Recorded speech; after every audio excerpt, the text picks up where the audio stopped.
Sabi, ano sinasabi Sir, mo? mali po yung pinarkingan nila. Sinarado nila yung park nito. Oh, hindi Kala naman nila, hindi naman tayo dyan, di ba? Oo, hindi tayo dito sa maluwag. Oh, wala, may truck pala dito. Pero mali talaga nilagyan nila. Doon kami. Ano yung naparkan nila?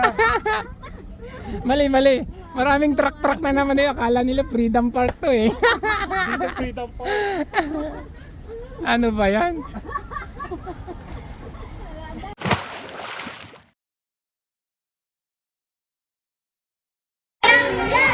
Hindi mo pera yan! Hindi mo pera yan! Hindi mo pera yan! Hindi mo pera yan! Hindi mo pera yan! Hindi mo pera yan! Open the book! Open the book! Open the book!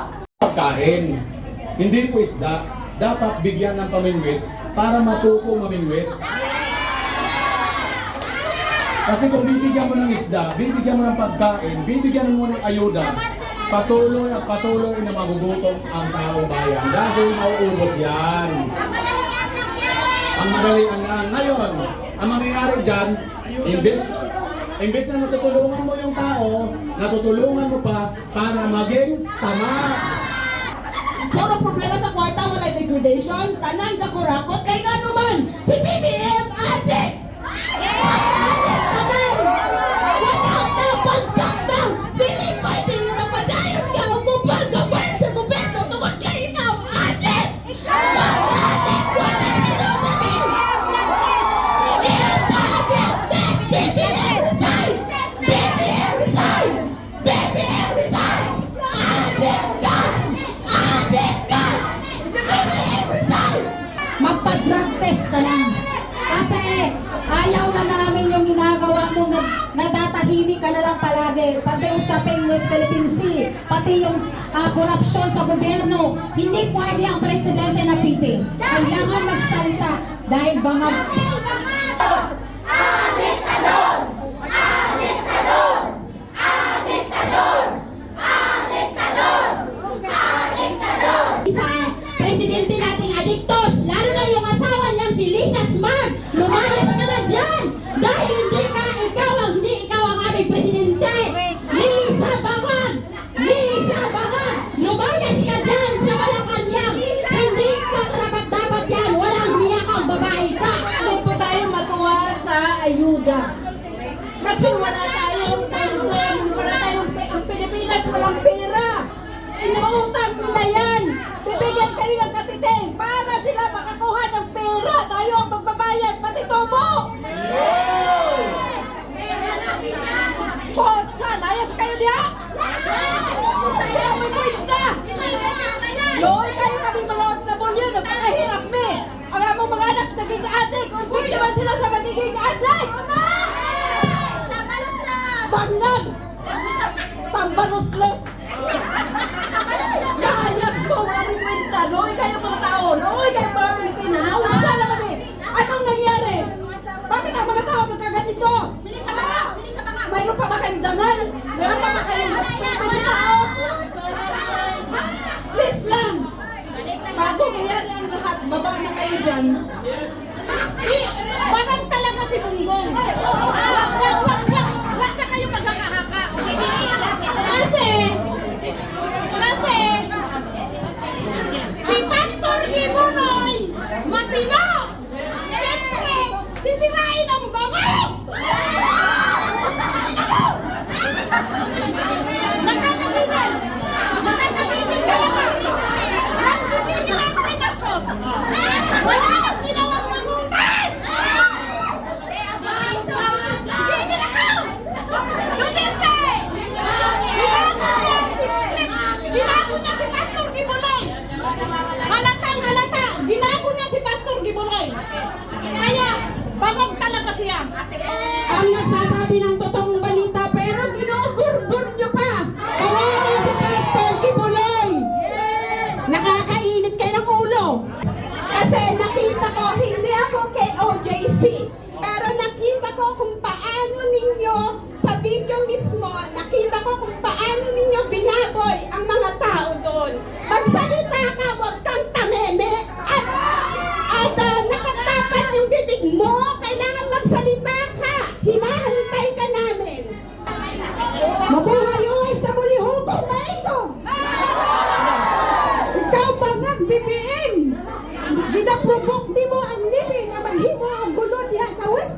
Gusto niyo ba ng gera? Ang nagsalita ng Amerikano military ex na hindi tayo tutulungan. Walang tulong na parating sa atin kung in case na magkagera. I don't care you, we don't love you Filipino. Sabi ng ex-military Amerika. Ngayon, yung Russia, nagpo si Jojo na within 3 months, mag-war na daw. Totoo ba yun? Payag ba kayo na mag-war na? Mamamatay tayo.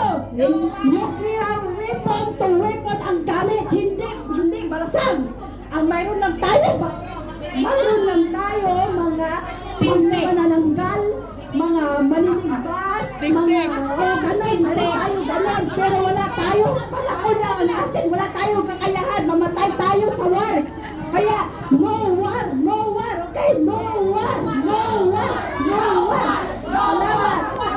Okay lang yan. Marami naman tayong marites.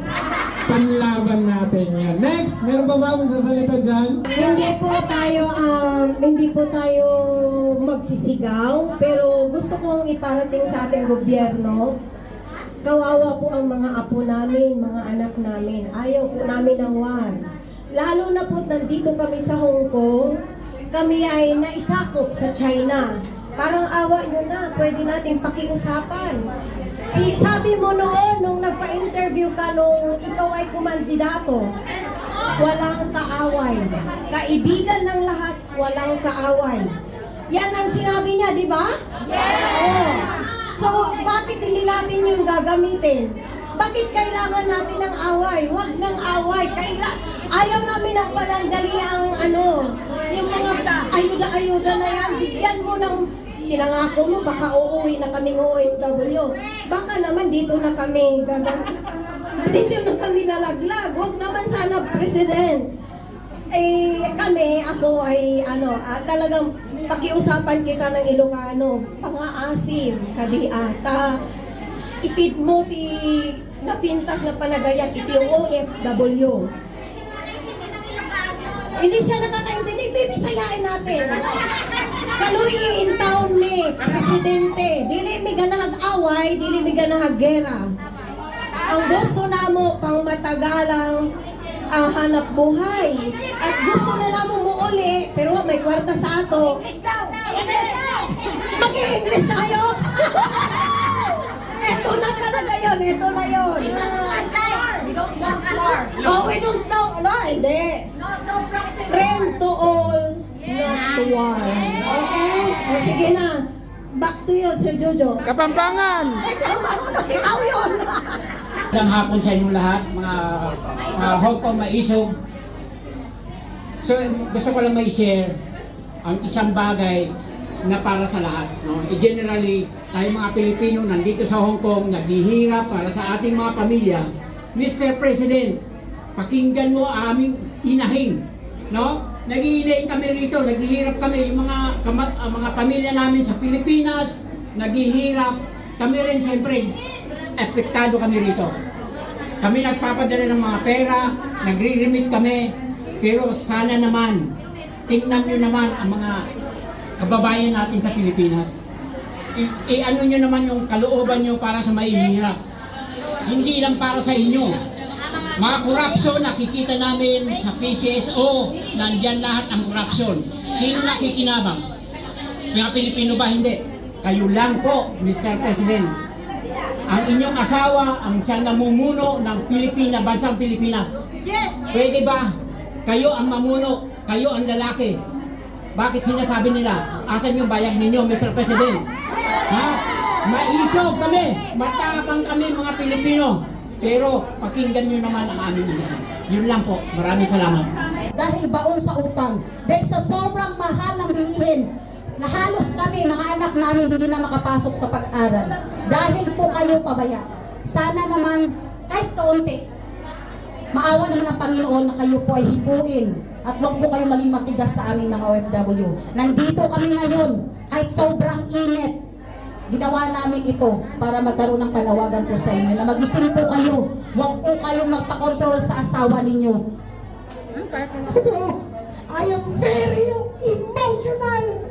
Ngayon, natin na lang Lagi nangyayari ng ganito. Bakit? BBM! Ano nangyari sa aming bansa? Hindi namin kakayanin to! Tubig. Sabi nakikinig ako ng balita. Never, walang media! Saan ang media? Nasaan kayo? Magpagkatao pag kayo!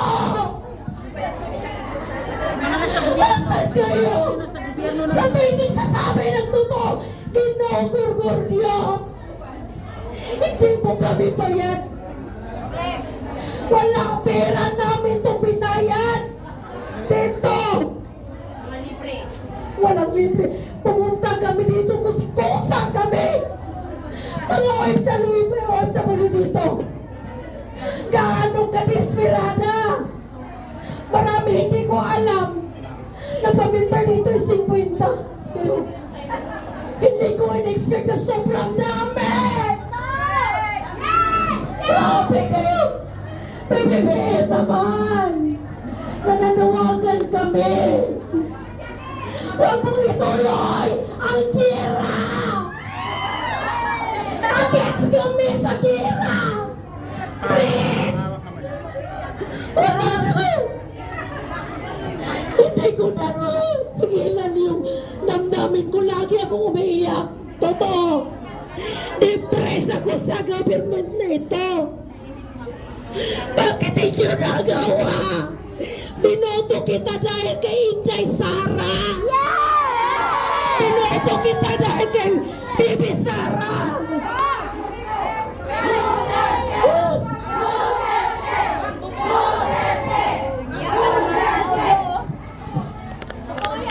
Kaya kami dito desperada na mga OFW. Grabe yung emotion. Grabe yung tension. Grabe dito. Puro kami iyakan. Ano nangyayari? Ganap na sa aming bansa, sa aming lugar yung mga adik. Bakit ang ganito? Media! Maging media, maging newscaster naman kayo! Asan kayo? Sana magsabi kayo ng totoo! Pakinggan niyo ang damdamin namin! Napakasakit talaga! Marcos Design! Marcos Design! Marcos Design! Marcos Design!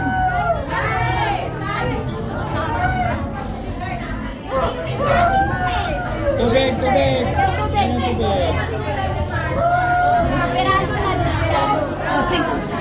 Sige. Si Bibi Sara! Bibi Sara! Gusto namin maging presidente! Siya ang gusto namin, hindi si Marcos! Baba ka, Marcos! Hindi ikaw ang kailangan namin! Inday Sara! Inday Sara! Inday Sara! Inday Sara! Inday Sara! Ikaw ang aming kailangan ngayon! Ikaw lang! Dahil alam namin, kaming mga OFW mula kay Tatay Digong! Binoto si Marcos dahil sa'yo! Dahil kay Tatay Digong! Iyan ang totoo! Sa totoo lang!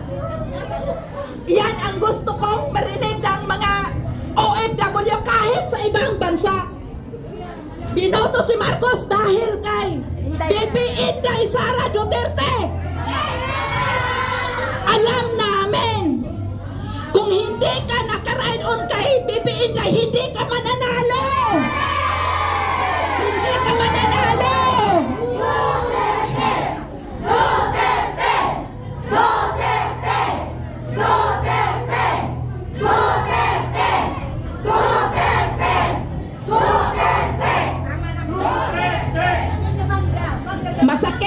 Masakit isipin. Lalo na ngayon sa mga bilihin. Diba? Sobra ang mga presyo. Tapos ngayon, pati ba naman yung West Philippines ha? Ano nyo pa nga, gusto niya nang makipaggera? Hindi namin gusto yan! Kawawa ang taong bayan! Kawawa ang mga Pilipino, kawawa ang mga anak namin, mga apo namin! Anong mangyayari sa amin? Sa tingin mo ba, BBM? Ngayon, pakinggan mo kaming mga OFW dito sa Hong Kong. Kung gusto mong maggera, ngayon, ano ang kalagayan naming mga OFW? Kung kaya mo kaming buhayin, kaya mo bang buhayin ang pamilya namin? Pati nga bigas, sobrang mahal. Sobrang mahal ang bigas. Ngayon, meron pang bigas pero ang nakalagay tambaluslos. Romualdez Rice. Ano ba yung bigas na yon? Romualdez! Makinig naman kayo! Pera ng taong bayan yan! Pera ng taong bayan yan! Hindi nyo pera yan! Hindi nyo pera yan! Hindi nyo pera yan! Hindi nyo pera yan! Hindi nyo pera yan! Maiso! Maiso! Maiso! Maiso! Maiso! Maiso! Maiso! Maiso! Maiso! Maiso! Maiso! Hostisya! Hostisya! Hostisya! Hostisya! Hostisya! Hostisya! Hindi mo pera yan! Hindi mo pera yan! Hindi mo pera yan! Hindi mo pera yan! Hindi mo pera yan! Hindi mo pera yan! Hindi mo pera yan! Hostisya para kay Pastor Tiboy!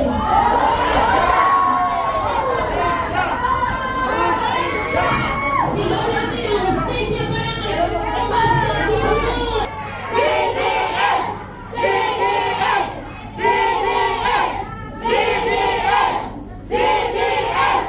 DDS! Gusto ba natin siya maging presidente? Anong gusto natin? Inday Sara! Duterte! Inday Sara! Duterte! Inday Sara! Duterte! Inday Sara! Duterte! Marcos resign! Marcos resign! Marcos resign! Marcos resign! Diktador! Diktador! Diktador! Diktador! Risa mo na! Risa mo na! Risa mo na! Inday Sara! Duterte! Inday Sara! Duterte! Ang pinagagalit lang naman natin kay Bongbong Marcos, since ikaw na yung presidente, at wala naman magiging presidente ng Marcos wala na. Definitely tapos na sila Kasi sinasabi ko lang, dapat pagbutihin naman niya sana yung 6 na taon na ibinigay sa kanilang pagkakataon. Kaso ang nangyayari, kung titingnan nyo, yung mga dilawan na nasa likod ni Bongbong Marcos, ang piniprepare na nila yung sarili nila para pag-alis ni Bongbong Marcos, ang makaupo ay dilawan at hindi Duterte. Yung mabuksan ko yung Which sa is, akin lang. kailangan nilang ilagay dyan. Kaya ang ginagawa nila, dinetembonize nila yung mga Duterte. Habang yung kanilang dilawan na magiging EDSA, dyan magsisimula ang revolusyon kung magkaroon man sa Davao City, hindi na sa EDSA. Sapagkat nandyan yung ating Pangulong Duterte dyan sa Davao. Kaya kung lahat ng pang-i-intimidate gagawin nila sa Davao City, talagang gagawin nilang impyerno yung Davao City. Even though napakainit, pero kahit napakainit pa rin po ng pagmamahal nila para sa aming bansang Pilipinas. Thank you, Lord Jesus. Dahil bawat isa po sa puso namin, ikaw po ang nag-iisang Diyos na makapangyarihan. Samahan mo kami sa kahit anong laban, mapa-social media man, laban namin sa gobyerno, laban namin sa kung anumang laban na dapat kaming harapin. Lord, let your Holy Spirit be with us at let your guidance and protections, lalo na sa pamilya namin way back in the Philippines. Lord, manguna ka sa amin. Huwag mong pabayaan ang bawat isa. Hayaan mo ang puso't damdamin namin ay mag-aapoy ng pagmamahal sa iyo. At kami po ay mas maging matapang, mas maging matibay. At bigyan mo kami ng guidance kung saan man direksyon kami patutungo, na hindi po kami magkamali. Lord, thank you sa buhay ng aming mahal na President Duterte. Maraming salamat kay BP Sara, kay Mayor Baste, at ang leaders ng TAPS at Maisog, at sa mga organizer ng event na ito, sa mga vloggers, Lord, i-bless mo po sila. Ang SMNI, lalo na po si Pastor Kibuloy, Lord Jesus. Kahit anumang pong relihiyon namin, itinataas ka po lagi namin, Lord Jesus, dahil ikaw po ang Diyos na makapangyarihan. Walang kahit sino na makakapigil sa aming pagmamahal sa iyo at papasalamat, Lord Jesus. Thank you, Lord. Ikaw lagi ang itinataas, in Jesus' mighty name. Amen. Thank you. God bless, at tulong-tulong po tayo.